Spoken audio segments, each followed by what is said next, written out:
Indeed, great is thy faithfulness. It's a faithful God, and we could trust that.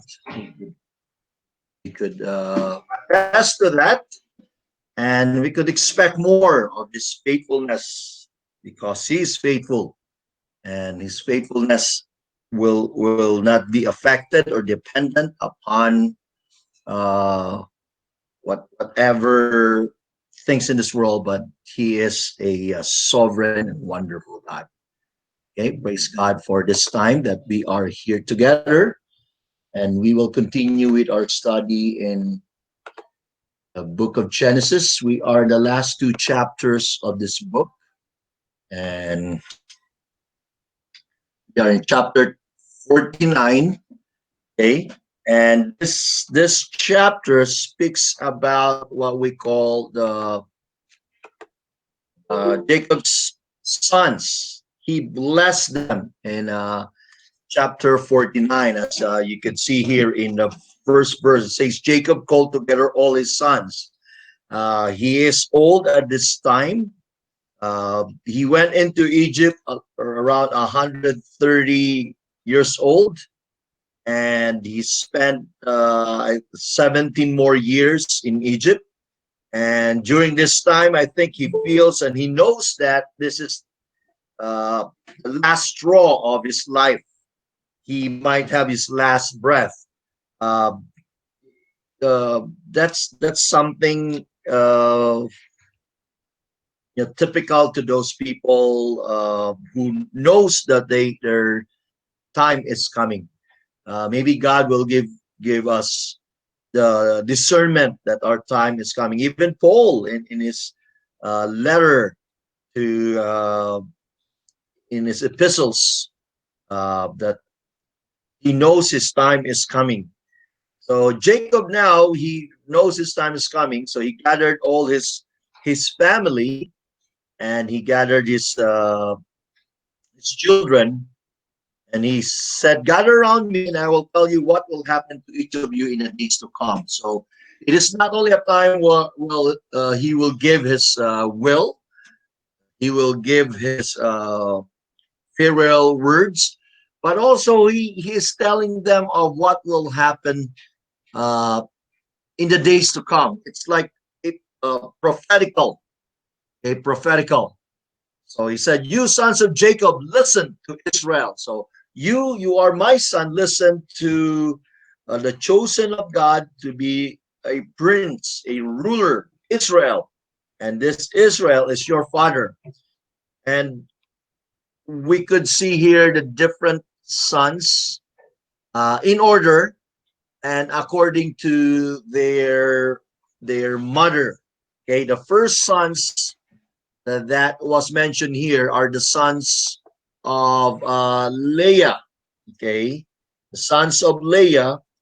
If you remember, Leah was the one that Laban switched so that Jacob could marry. Jacob was eyeing for Rachel, but during the wedding, uh, Jacob switched Leah because, according to Greek tradition, the elder should not, the younger siblings could not go ahead of the older siblings when they get married. Okay, so the it's the eldest of the son is Reuben. The eldest among all the sons of Jacob is Reuben. You remember he lost his privilege as a firstborn. Okay, disgraced his family by sleeping with with his father's mistress. Uh, he was called here as an unstable water. Okay, you are unruly as a flood or unstable water, turbulent, and there's weakness found in him. Uh, what is mentioned here is more of like disgrace to his family because you went to bed with my wife, you defiled my marriage couch. So it's not only blessings in the will or last words of Jacob, what also retribution of what they did, or a rebuke of what they did in the past. It's been a long time since Reuben did it, but Jacob reminded Reuben what he did, the sin that he committed against his father. Okay, so even though he's the last, the eldest, but he lost his privilege because of sin. He was a disgrace to the family because of his sinfulness. He's a turbulent person, and because he's unstable, it's weakness. He's arrogant and he's reckless. He has a reckless way of life. See, this is also something to ponder upon, because uh, there's blessing for when there's obedience and there's a life that is following, like Jacob and his sons. But there's also uh, reprimand. As a father, he reprimands. As a father, he rebukes his sons here. Okay, so there's a blessing and there's rebuke, or maybe non-blessings, or no, not receiving blessings, but the rebuke. Okay, and then there are two sons that he have. He said Simeon and Levi are two of a kind. Okay, Simeon and Levi, as you remember, when Dinah was okay, when their sister was raped. Okay, these two sons made a subtle way for Abimelech and his son, okay, to be circumcised. And then when everything is circumcised, every man was circumcised in the kingdom of Abimelech, they massacre the Sichemites. Okay, it was an avenge for their raping their sisters. Yes, they could. That's a typical person could avenge, but wiping out the entire tribe, the entire kingdom, including innocent people, just to gratify their desire, is not acceptable. That's why they said. That's why Jacob said, "Their weapons are instruments of violence. For in their anger they murdered men and they crippled oxen just for sports. Curse on their anger for its fierce, and curse on their wrath for its cruel. I will scatter them among the descendants of Jacob and will disperse them through Israel." So these two tribes are, well, Simeon received, you know, some parts that was given to him, but eventually they were absorbed by the tribe of Judah. Okay, so even though they have certain allocated land in Canaan, they come back there, but they were eventually prophetically they have a land, but what happened was, because they were uh, not honorable to Jacob, their tribes, what they have eventually was absorbed in the tribe of Judah. The tribe of Levi was 48 towns to live in. If you remember, Levi was scattered all around. They were not in one area or one location like other brothers. They were divided in Jacob and scattered in Israel. If you remember, Levi was also uh, in the time of Moses was appointed as the tribe of there will be the sons of Aaron from Levi, because Aaron and Moses are from the tribes of Levi, and they will be where the priest will be taken. So it is according to what we call lineage.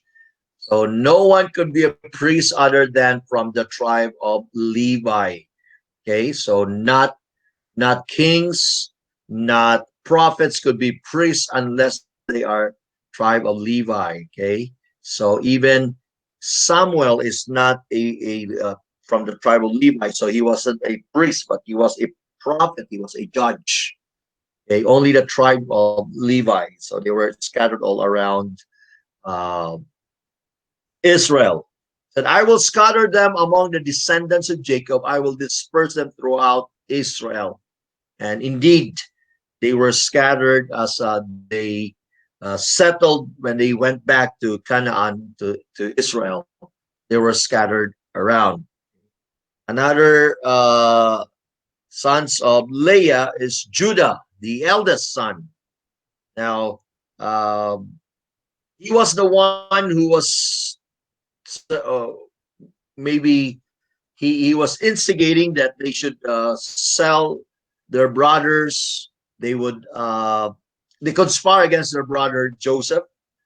Okay, uh, but he suggested that instead of killing their brother, why they will lost. It's a loss for them. So instead, they said, "Let's sell our brother." When they saw the Ishmaelite traders or merchants, they sold uh, Joseph. But during in chapter 45 and 46, if you remember, he was the one who spoke for the brothers and made surety for Benjamin. In fact, he said that I release him, I'll take his part, I will be a slave. Okay. So he plead for his youngest brother. Now Judah made mistakes. Um, as what read here, you will crush your enemies by neck, all your relatives shall bow before you. Judah is my son, a young prey that has finished his eating. Judah is prominent. He's called here a lion. Okay, but even though like a lion, prominent, he made mistakes, but also he made some right things with his father and family. So the name Judah, the Hebrew word for that is praise. Okay, and from the tribe of Judah, it says, the scepter will not depart from Judah. The king, the royal blood, the royal tribe uh, was from the tribe of Judah. And the leaders came from the tribe of Judah, and eventually Christ Jesus came from the tribe of Judah. If you let's look at Matthew chapter 1. Okay. See here the genealogy of from Abraham and from there you go. From Abraham was the father of Isaac. Isaac was the father of Jacob. Jacob was the father of Judah, his brothers. And from that son, it says there was here David. Okay, Jesse was the father of King David. David was the father of Solomon, and eventually Uzziah, another king, was the father of Jotham. Hezekiah is another king coming from Judah, and then Jacob was the father of Joseph, the husband of Mary. Mary gave birth to Jesus, who is called Messiah. Okay, so Joseph came from the tribe of Judah, as well as Mary. She, sorry, to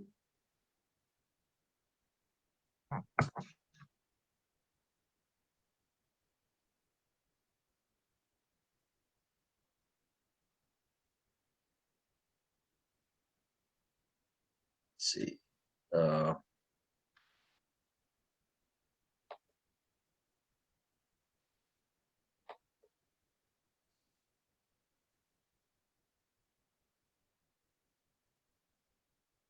oh,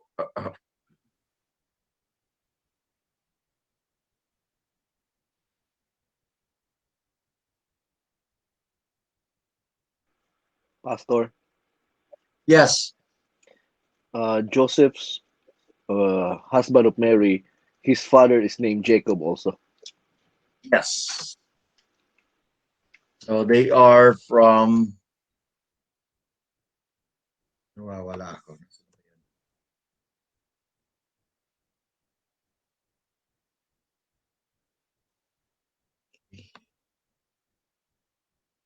Ilang. I'm looking for in the side of, let's see, that's Matthew. Hmm, it's Luke.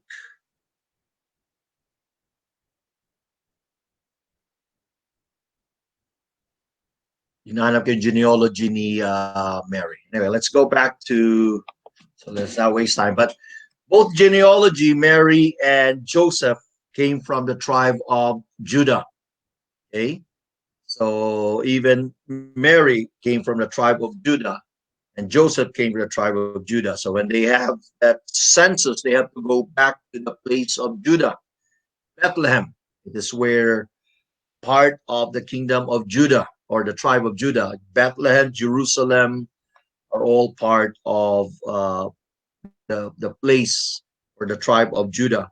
So the name Judah is praised.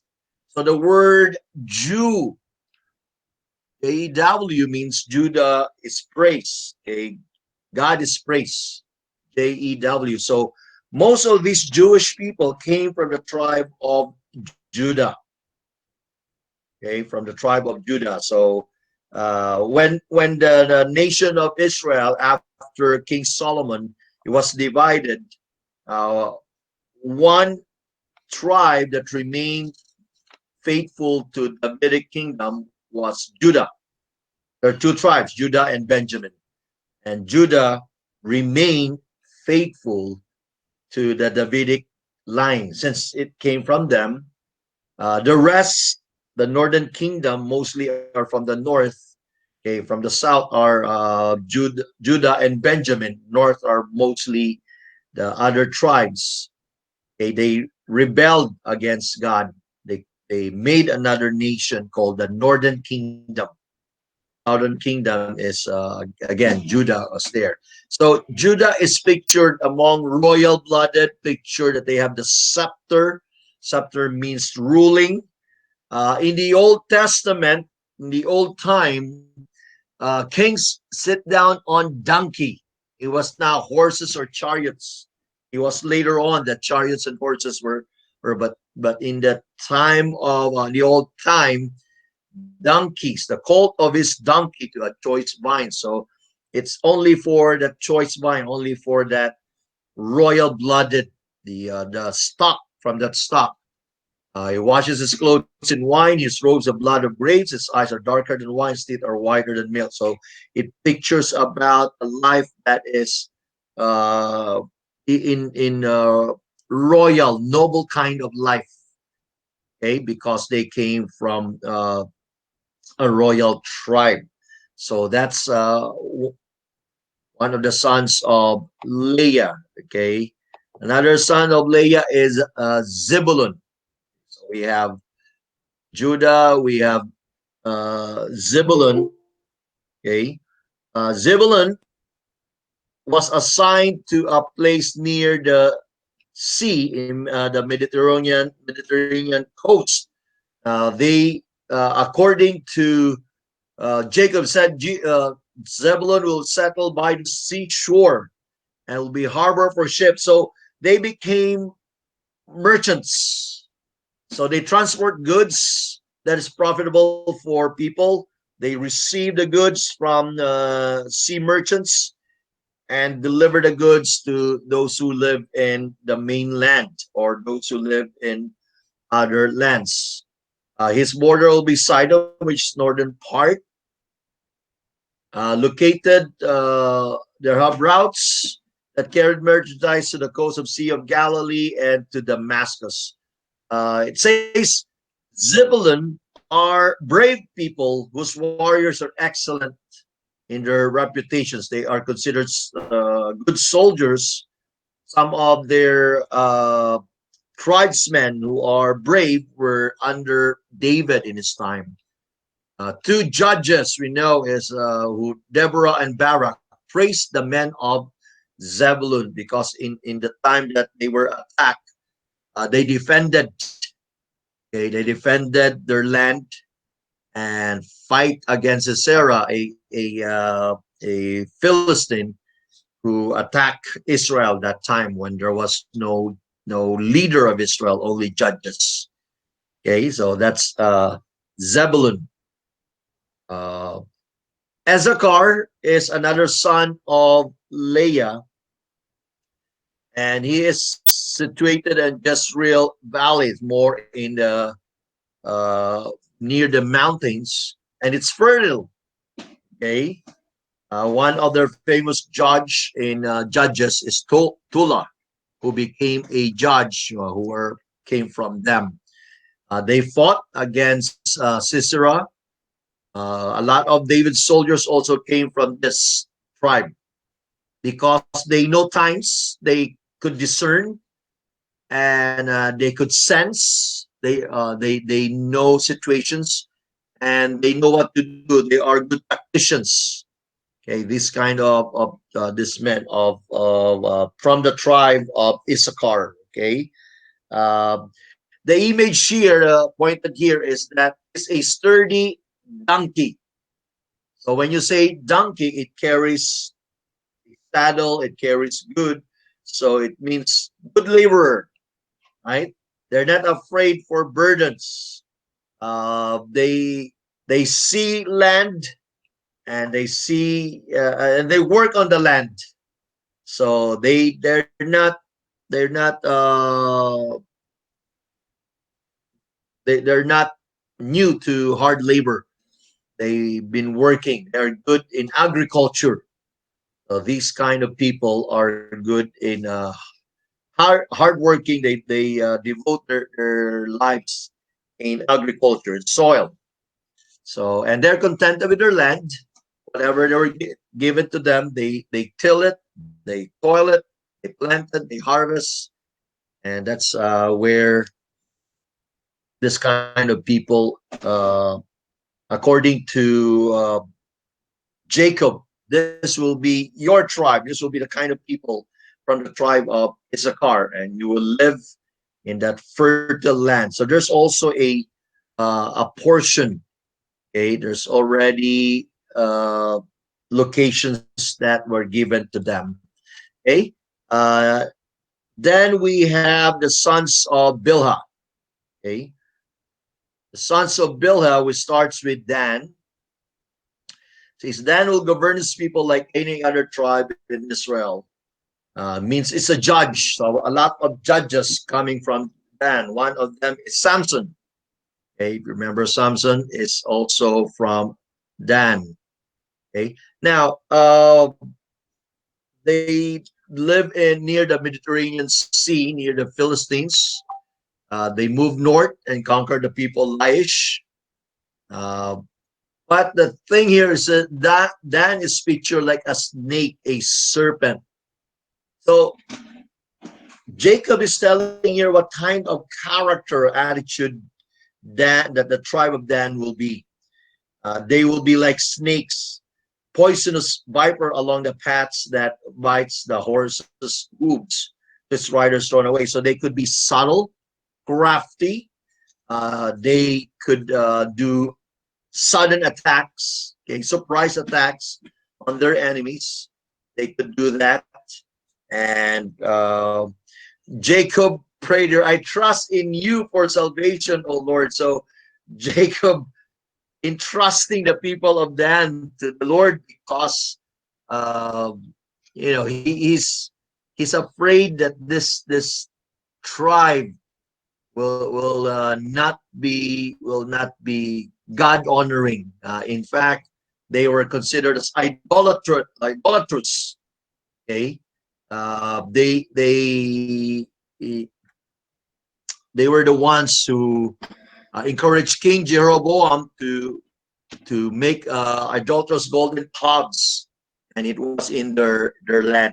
And so they become idolatrous. They become uh, pagan kind of people. That's why Jacob is praying here, I trust in you for salvation, O Lord. He's entrusting.